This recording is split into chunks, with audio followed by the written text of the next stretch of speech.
मित्रांनो, गडचिरोली जिल्हा आपल्या महाराष्ट्रात जंगलाने व्यापलेला जिल्हा आहे. सर्वात जास्त जंगल गडचिरोली जिल्ह्यातनी आहे आणि आर्थिकदृष्ट्या मागास जिल्हा म्हणून ओळख आहे गडचिरोली जिल्ह्याची.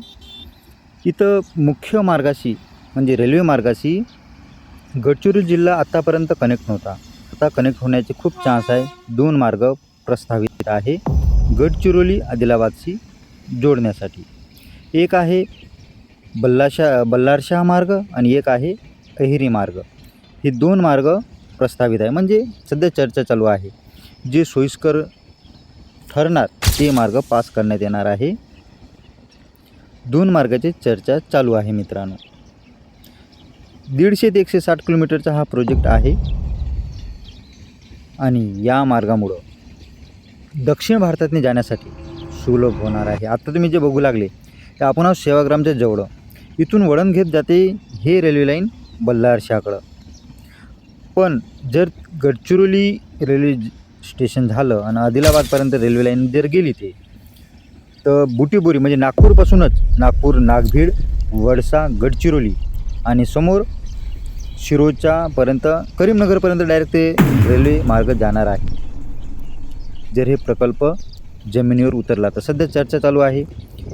फायनल सर्वेक्षण FLC खूप वेळा केलेला आहे. त्यासाठी निधी मंजूर झाला होता. आत्ताही केलेला आहे सर्वेक्षण.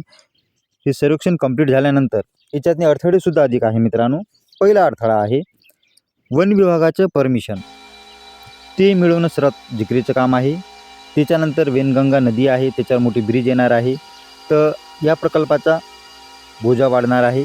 प्रकल्प थोडा महाग होणार आहे. सुरजागड स्टील प्रकल्प आहे तिथपर्यंत एक लूप लाईन नेण्यात येणार आहे त्या प्रकल्पासाठी. आता वाहतुकीसाठी त्या प्रकल्पाला ट्रक मार्ग वाहतूक करावं लागते तर खर्च त्याचा वाढत आहे.